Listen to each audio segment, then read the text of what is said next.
Bienvenidos a Chess FM, el canal de vídeo del portal Ajedrez 21, de la revista de ajedrez Peón de Rey y del Internet Chess Club. Soy el gran maestro Miguel Illescas y voy a comentar para todos ustedes la primera ronda del torneo Tata Steel, que ha comenzado con la participación de Magnus Carlsen hoy mismo en la ciudad holandesa de Wijk-aan-Zee. Vamos allá. Evidentemente, todo el mundo está pendiente de la actuación del campeón mundial Magnus Carlsen, que reaparece en este torneo tras el pequeño fiasco de no haber podido revalidar la corona mundial en los torneos rápidos celebrados hace poco en Dubái. Allí en Dubái vimos el triunfo en el Blitz de Sergei Karyakin, quien también está en Holanda. Y ambos han disputado hoy su primera partida. En el caso de Magnus Carlsen, ahí tienen la pantalla, se ha enfrentado con las piezas negras al gran maestro norteamericano de origen filipino Wesley So, uno de los jóvenes valores prometedores del panorama ajedrecístico actual. Wesley So llevaba las piezas blancas y la partida ha sido un tanto decepcionante, por lo que ahora a continuación vamos a ver. El blanco ha salido con el peón dama, enseguida se ha planteado un gambito de dama. En esta variante hay que saber que si las negras intentan capturar el peón, muy fácilmente las blancas lo van a recuperar, puesto que si el negro se empeña en defender el peón a toda costa, esta es una trampa bien conocida en la apertura. Al final, después de un intercambio de movimientos, se puede apreciar que las negras perderían la torre. Es una celada muy conocida, llamamos celada a este tipo de trampas en la apertura, y por tanto, atención a aquellos que deseen jugar el gambito aceptado, no seamos demasiado glotones, ¿no? Bien, volvemos entonces a la partida, que ha sido una defensa eslava. El jugador de negras, el campeón del mundo, ha optado por proteger su peón central con la jugada C6. Ahí vemos que en caso de que las blancas tomen, pues las negras están dispuestas a tomar y restablecer el equilibrio en la lucha por el dominio del centro. El juego continúa con movimientos estándar. Aquí ambos grandes maestros están bien preparados y aquí vemos cómo las negras optan por sacar el alfil. La alternativa es jugar E6, que no es mala, pero observen que entonces el alfil de C8 quedaría encerrado dentro de su cadena de peones. Y bueno, en esta ocasión Carlsen ha preferido de entrada ya jugar de modo un poquito más ambicioso, con el alfil por fuera de la cadena, que ofrece quizá a las negras un juego más libre, aunque tienen que superar algunas dificultades a corto plazo, que es lo que vamos a ver a continuación. El blanco continuó con caballo C3, desarrollo normal, y aquí durante mucho tiempo las negras jugaban siempre E6, pero las blancas lograron molestar con este movimiento, caballo H4. No es habitual mover dos veces la misma pieza en la apertura. Sin embargo, aquí la justificación es que las blancas pretenden capturar el importante alfil enemigo, y en caso de alfil G4 sigue dama B3, por ejemplo esta línea, el blanco atacaría el peón de B7, ganaría un tiempo importante. Cuando las negras lo defienden, se puede observar que el alfil no puede escapar al cambio después de alfil H5 G4, y en caso de alfil G6 las blancas pueden capturarlo, logrando la ventaja teórica de la pareja de alfiles, que para aquellos jugadores que ya llevan un tiempo practicando el ajedrez saben que a largo plazo, cuando se abra el juego, los alfiles van a ser mejores que los caballos. Bien, volvemos a la partida. Esto no ha sido así porque Carlsen ha sorprendido a su rival con el movimiento A6. Evidentemente, esto no lo hagan en casa, no lo hagan aquellos que no sepan bien la teoría de aperturas asociada a estas variantes, puesto que esta pérdida de tiempo solamente la puede hacer un gran maestro o un jugador experto que sabe muy bien lo que está haciendo. Habitualmente se recomienda desarrollar las piezas, luchar por el centro, y este tipo de jugadas misteriosas hay que dejarlas a los expertos. En este caso, el movimiento A6 pretende, por un lado, no cerrar todavía el juego al alfil. En caso de que ahora las blancas jugaran caballo H4, el alfil siempre podría regresar a casillas seguras y no sería cambiado por el caballo enemigo. En segundo lugar, las negras en algunas variantes pretenden atacar el flanco de dama con B5. Bien, este movimiento ha sorprendido, como digo, a Wesley So, no porque no sea un movimiento conocido, que evidentemente sí lo es, sino porque probablemente Carlsen no lo había empleado con demasiada frecuencia, aunque hay que decir que en una partida reciente, precisamente de ese Mundial de Rápidas, celebrado en Doha, el campeón mundial había jugado precisamente esta variante. A pesar de todo, como digo, Wesley So ha pensado bastante y ha jugado caballo E5 y de nuevo estamos violando las reglas habituales de apertura. No se debe mover dos veces la misma pieza en la apertura, pero evidentemente la teoría moderna contiene muchas excepciones y esta es una de ellas. El blanco amenaza G4 de nuevo, intentando socavar la posición de ese alfil. Se ha convertido en objeto de ataque ese temprano desarrollo del alfil del flanco de dama negro. Y aquí contestó caballo BD7, Carlsen, que es el movimiento natural. Hay que decir que en lugar de caballo E5, el precedente era, en el caso de Carlsen, la partida Riazansev-Carlsen en Doha. En ese torneo rápido siguió dama B3. Las negras juegan torre A7, realmente es una jugada rarísima, pero defiende el peón. Y como digo, de nuevo estamos ante el terreno de las excepciones constantes en esta variante respecto a lo que sería normal en una partida de ajedrez. Y aquí el gran maestro ruso Riazansev jugó caballo H4 y las negras jugaron alfil C8. Fíjate tú cómo ambos están realmente yendo contra los principios habituales del juego de la apertura. Ha perdido dos tiempos el blanco al ir y al volver, perdón, el negro. Pero las piezas blancas tampoco es que estén tan bien colocadas. El caballo en H4 está bastante mal, la dama en B3 tampoco está muy bien en estas líneas, como saben los que la practican con ambos colores. Bien, en definitiva, no sucedió nada de esto. Por fin prefirió jugar el blanco caballo E5 y después de caballo BD7 siguió dama B3. Ahora hay que decir que, claro, la jugada G4 ya no funciona. Puede intentar, si quiere usted adivinar por qué, la respuesta es que en caso las negras toman caballo E5 y ahora el blanco puede tomar en E5, pero entonces pierde el peón de G4.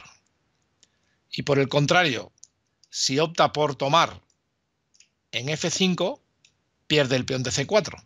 Con lo cual esta variante no es recomendable para las blancas, que jugaron la línea principal dama B3. Todo esto bien conocido. Carlsen seguía jugando muy rápido. Ahora contestó el noruego con dama C7. Están siguiendo partidas, podríamos decir, famosas. Ahora sigue una variante bastante forzada en la que se producen cambios de varias piezas. Se alcanza la posición después de la jugada 10, habiendo cambiado ya los dos caballos y un peón por bando. Le corresponde jugar a las blancas. Y aquí ha jugado alfil de 2 desarrollando de forma muy prudente Wesley So. Hay que recordar que estamos hablando del cabeza de serie número 2 en este torneo. Un jugador muy fuerte que supera los 2.800 puntos elo y seguramente quizá el principal rival favorito junto con Carlsen al triunfo en este torneo holandés. ¿Por qué no ha tomado en D5 Wesley So? Pues bueno, hay algunos precedentes. El problema de las blancas es que no desarrollan y para ganar un peón se están quedando muy atrás en el desarrollo de las piezas. Podría seguir torre D8 y ahora, por ejemplo, si las blancas optaran por, bueno, jugaran dama B3 y optaran por seguir ganando material con dama B7, podrían entrar rápidamente en un colapso después de la jugada dama 5 jaque. Este movimiento ya estaría casi ganando la partida, puesto que el rey blanco, si mueve, va a ser jaque mate en pocas. Tapar alfil de 2 conduciría al jaque mate en el punto de 2 y la única jugada B4 se contesta con dama E5, este baile mortal de la dama negra de ida y vuelta, amenazando también el jaque en C3 y después de dama C6 alfil de 7 la torre cae y las blancas quedarían en posición de abandono, habiendo perdido muchísimo material. Esto sucede a veces que por ganar un peón podemos acabar perdiendo más material, en este caso una torre y lógicamente la partida. Ha jugado de modo más prudente Wesley So y el problema para el espectáculo es que esta línea enseguida se iguala, porque observen lo que ha pasado. Después de unas pocas movimientos alcanzamos una estructura simétrica de peones. Aquí en una partida Kovalenko-Andreikin se jugó dama D4 y también acabó en tablas porque después de torre D8 el blanco jugó dama A4 jaque, se cambiaron las damas y fue tablas. En la partida de hoy también se han cambiado las damas. Antes hay que decir que si se hubiera puesto nuevamente, si el blanco, en lugar de jugar alfil C3, juega dama B7, se encuentra de nuevo con problemas. De hecho, la partida Bocharov-Andrei King, las negras ganaron después de tomar en B2, lograron una posición muy atractiva, igualdad material, pero seguramente las negras con alguna iniciativa por la ventaja de desarrollo y, como digo, acabaron ganando. En la partida de hoy no tuvo historia porque después de los cambios el blanco propuso el cambio de damas, se cambiaron damas, torre C8, y esta partida tan simétrica y tan igualada pues acabó en tablas poco después. Ya no merece la pena ver el desenlace, puesto que, como digo, la posición es de completa igualdad. Así las cosas, los dos grandes favoritos enfrentados en la primera ronda dejan las espadas en todo lo alto con ese empate que seguramente satisface a ambos. Carlsen se ha quitado de encima una partida incómoda con las piezas negras y Wesley So ha hecho tablas con el número 1 del torneo, campeón del mundo. Muchísimo respeto por parte del norteamericano en esta jornada inicial.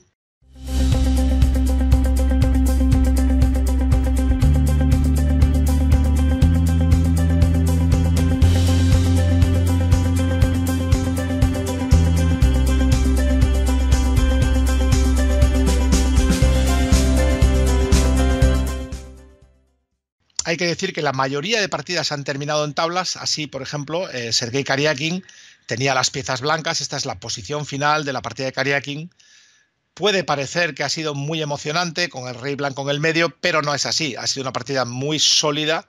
El holandés Anish Giri, otro de los grandes jóvenes valores, le ha frenado muy bien y prácticamente Sergei no ha sacado nada. La apertura empezaba de forma promisoria con la siciliana, que es una defensa más agresiva, y este movimiento 6-3 de Karyakin, tratando de sorprender, realmente no ha tenido un gran efecto, y el holandés Giri ha igualado con cierta comodidad, logrando un cómodo empate. Vamos a ver la única partida decidida. Tenemos un líder en el torneo, que es el ucranio Pavel Elianov. Esta partida se ha desarrollado a lo largo de 41 movimientos. La posición final que tenemos aquí, Elianov se enfrentaba con piezas blancas frente al húngaro Rapport.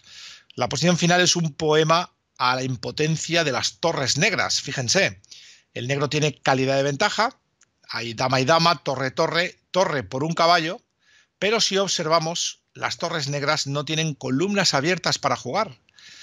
Y ahora la obligación de mover su dama, que podrían, por ejemplo, mover la dama E6, las blancas capturarían en A5, y si contamos material vemos que el blanco tiene caballo y 3 peones a cambio de la torre, y además encima con las piezas mucho mejores, puesto que este caballo puede ubicarse en casillas terroríficas, casillas centrales de donde no puede ser desalojado, es muy superior incluso a cualquiera de las torres negras, y encima con 3 peones de ventaja, el rey negro abierto y débil, el jugador húngaro ha optado por abandonar. Veremos la partida rápido. Si les parece, ha sido bastante instructiva y muy original en la apertura. Fíjense, en la jugada 4, qué movimiento. De nuevo, vemos que el ajedrez moderno se aleja bastante del estándar de los campeones como Capablanca, que nos enseñaron a jugar de otra manera la apertura. Hoy en día se innova, se juega de un modo muy original, al límite de lo que sería violar las reglas clásicas. En este caso, el movimiento G5 es las negras muchas veces en esta variante juegan G6, alfil G7, no exactamente aquí, porque el blanco podría romper en D4 con bastante fuerza, pero es muy típico ese esquema con el fianchetto, lo que se conoce como fianchetto, pero aquí las negras lo juegan de forma agresiva, extendida. El fianchetto, el peón, en algunas ocasiones, por ejemplo, si D4, las negras pueden contestar con G4 y seguramente ganarían el peón. Y esto hace que las blancas tengan las opciones algo más limitadas. Elianov no se esperaba este movimiento, a pesar de que Rapport es un gran maestro muy excéntrico. Yo tuve la suerte de jugar con él, la verdad, en uno de mis últimos torneos internacionales. Digo suerte porque le gané, si no, habría dicho tuve la desgracia de jugar con él. Y a mí me gusta, ¿no?, enfrentarme a rivales que son tan agresivos y que violan las reglas. Pero hoy Elianov, la verdad, que no ha estado muy fino en la apertura porque se ha visto descentrado. Fijémonos cómo jugó. Yo creo que la apertura fue un éxito para las negras. Después de D3 amenazaba el peón, las negras tienen que perder un tiempo para defenderlo, pero claro, este peón, esta cadena está limitando la acción de dos piezas blancas que se sienten un poquito incómodas con esa cadena de peones extendida. Veamos la apertura, después de unos movimientos más o menos naturales, Elianov estaba pensando mucho. Esto a veces es un error, cuando el rival juega algo muy original y intentar refutarlo. Pensaba mucho y al final a mí no me gustó H4. Al final este caballo va a quedar un poco huérfano de juego. En el flanco de dama lo veremos enseguida. Aquí pensó por fin un poco Rapport. Ambos jugadores iban a un ritmo bastante lento. La partida fue muy compleja. Está claro que Rapport jugaba por todas. Ahí tomó ventaja de espacio. Observen qué agresivo el planteamiento negro, que cruza el medio campo, que trata de adueñarse del centro y del flanco de rey. Elianov, este caballo, como digo, va a quedar un poco apartado del juego. A mí no me acaba de gustar. Me gusta cómo jugó el negro, pero poco después se va a equivocar el húngaro en un momento importante, la jugada 15. Vamos a seguir el juego.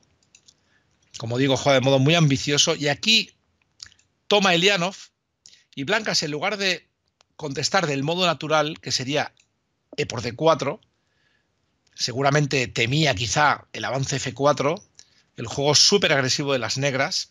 Elianov entonces pensó un buen rato, se quedó con muy poco tiempo ya y jugó caballo de 5, entregando teóricamente un peón. No es una buena idea tomarlo. Las blancas ganarían material con el jaque N7, eso lo pueden ustedes comprobar ustedes mismos. Contestó D3. Esta es una jugada que a mí me sorprende mucho y realmente creo que es mala. Devolvió el peón, pero de forma muy ventajosa estructuralmente para las blancas, como veremos. ¿Qué había que jugar? Pues Rapport me sorprende que no encontrara la jugada alfil A6. Un sacrificio de calidad, pero muy creativo. El alfil se coloca en una situación muy interesante, presionando el peón de C4 y la actuación de la dama, la situación de la dama blanca. Y después de, si las blancas hubieran contestado alfil A6 con la obvia caballo E7, que parece que gana material, efectivamente el blanco podía ganar calidad, pero lo que hubiera sucedido es que las negras lograban una compensación fabulosa. Quedaban atacando en C4 y en caso de caballo de 2, peón por D4 seguido de alfil B7, y esto es lo que se llama montar la máquina con las entradas de mate en G2 o H1. Entonces quizá lo mejor para el blanco sería algo como D5 para bloquear la diagonal, pero las negras después de los cambios lograrían capturar un segundo peón y quedarían con dos peones y pareja de alfiles contra torre y alfil, y yo opino que eso sería ventajoso para las negras. Muy prometedor, desde luego. Extrañamente Rapport, después de su original juego, contestó de forma pobre y veremos que poco a poco se va a ir quedando el blanco con ventaja. Rehusó tomar en D6, no tuvo prisa. La verdad que las negras lograban una buena compensación después de alfil E5. No se puede capturar en H6 por rey G7 y la torre está perdida. Y si la torre va hacia atrás, las negras desarrollan con ganancia de tiempo. Aquí se ve la fuerza de la cadena negra en el centro. En un final oprime la posición de las blancas. Elianov jugó con inteligencia, movió la dama C2, siguió alfil A6 y ahora, sin embargo, esta jugada a mí me parece errónea. Creo que era mejor, en este momento, estamos hablando de la jugada 18, haber jugado caballo C6 para adelantarse al salto a D4 y poder cambiar y de este modo cerrar la columna a la torre. Veremos por qué eso es importante, porque después de alfil A6 siguió caballo D4, dama D7, porque se amenazaba evidentemente el salto a E6, las negras lo controlan, y ahora este alfil va a quedar bastante torpe. La jugada B3, yo creo que aquí era imprescindible el movimiento B5, estratégicamente para mí única para dar vida a este alfil. No lo vio así Rapport, a veces jugadores muy fuertes tácticamente no lo son tanto estratégicamente, movió de forma rutinaria su caballo a C6 y ahora veremos cómo el alfil de A6 va a quedar enterrado en vida. Nunca más va a tener perspectivas favorables de juego. Veamos cómo siguió la partida. Él pensó que llegando al caballo de 5 tendría muchas posibilidades de actividad, pero la excelente jugada caballo de 2 pone de manifiesto los problemas estructurales de las negras. tienen un peón débil en una columna abierta al enemigo. Fíjense que las negras también tienen una columna abierta, pero ese peón es una roca. Está defendido por otro peón. Y no se puede decir lo mismo del peón negro, que va a ser objeto de ataque. Confiaba quizá Rapport en la fuerza teórica de ese caballón de 3, pero para algo, como bien diría el amigo Petrosian, para algo se inventó el sacrificio de calidad. Las blancas pronto van a entregar una calidad, aquí, justo, solamente consiguen un peón, pero la estructura negra queda hecha añicos. Esta posición, torre contra caballo y un peón, y sin embargo la ventaja blanca es manifiesta, porque no hay columnas, y esto tenía que saberlo Rapport si quizá tuviera una experiencia ajedrecística mayor, si tuviera un sentido posicional más desarrollado. Me parece sorprendente que fuera feliz aquí con calidad de ventaja. El rey negro ahora, como no es un final, como hay damas, el rey negro está muy débil, se está preguntando, ¿pero quién ha movido todos mis peones para adelante? Por favor, policía, ¿esto qué es? Peones débiles por todas partes. La posición está estratégicamente ganada y un gran maestro de la categoría de Elianov lo logró con cierta facilidad en todo momento. Evita el cambio de damas, mantiene la posición totalmente bloqueada, la única columna la disfrutan las blancas y ahora poco a poco parece que la dama negra se ha infiltrado, pero en realidad está a punto de perder la dama, aislada totalmente en territorio enemigo. No le gustó dama de 4, puesto que los finales era lo mejor realmente, pero los finales también son realmente agónicos para las negras, que van a perder un nuevo peón. Podrían intentar las negras aquí aguantar, pero con caballo y 2 peones, caballo dominante. ¿Qué vale más, un caballo dominante como este o una torre tonta como esta? Es una pregunta que quizá el húngaro debería haberse hecho un poquito antes. En la partida siguió a 6 intentando entregar un peón, pues este señor se lo comió, dijo muchísimas gracias, y la verdad que el juego está totalmente decidido. Caballo y 2 peones, muchos más puntos débiles, toda la posición negra es un auténtico desastre y por supuesto en todo momento evita los cambios y pronto, pues bueno, le ganó simplemente siguiendo con jugadas naturales, como hemos visto, hasta alcanzar la posición final en la que Rapport se rindió. Primer líder Elianov, todo por decidir. Va a ser un torneo, espero, muy emocionante y les invito a que lo sigan con nosotros cada día aquí con los titulados de la revista Peón de Rey de la Escuela Edami en el canal Chess FM. Ánimo, buen ajedrez y hasta pronto.